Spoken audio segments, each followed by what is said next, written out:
terkait dengan prinsip tawasud atau wasatiyah di dalam ghirah umat Islam gitu.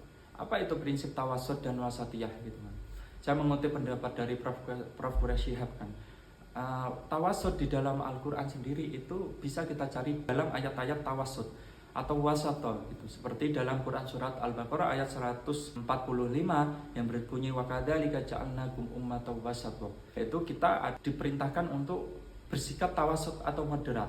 Kemudian dari penafsiran para mufassir klasik seperti Imam Al-Qurtubi itu beranggapan pada ayat wasato di sini itu dimaknai sebagai khairu ummah, yaitu sebaik-baik umat gitu kan. Sebaik-baik umat adalah umat yang dia itu mempunyai sikap tawasud pertengahan di antara yang lainnya gitu. Kemudian juga menurut Imam At-Tabari gitu, at-tawasud itu bermakna al-adlu, yaitu sifat keadilan. Dalam agama kita harus bersifat adil, kita harus bersifat bijaksana. Dari situlah itu disebut sebagai konsep moderasi dalam Al-Quran.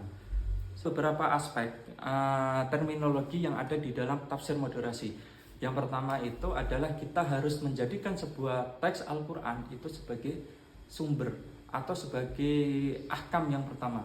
Yang kedua, kita harus melihat, mempertimbangkan aspek sosial historisnya dalam sebuah teks Al-Quran. Dan yang ketiga, kita harus melihat unsur maqasidnya, tujuan syariat dalam sebuah ayat Al-Quran.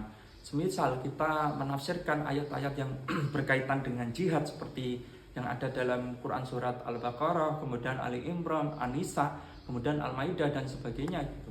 Kita harus melihat dulu apa aspek asbabun nuzul dari ayat ini seperti itu.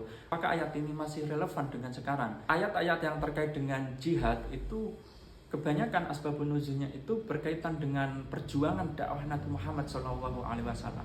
Kemudian kita melihat juga apakah sebuah ayat ini ada aspek maqasidi. Ketika kita menafsirkan aspek jihad sendiri itu, kita dan diterapkan dalam konteks sekarang, kita harus memperlihatkan aspek seperti hifzul mal, kemudian aspek hifzul akal, hifzul nas, dan lain sebagainya gitu.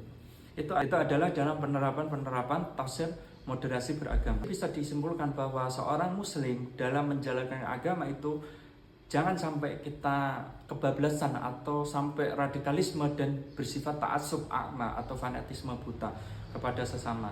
Kita juga harus mempertimbangkan terkait dengan maqasid umat-umat yang lain, hingga kita dapat bersifat moderat dalam memandang seluruh umat manusia, seluruh keyakinan mereka seperti itu. Untuk saja yang dapat saya sampaikan, kurang lebihnya mohon maaf sebesar-besarnya. Wallahu musta'an wa huwa waliyut taufiq. Wassalamualaikum warahmatullahi wabarakatuh.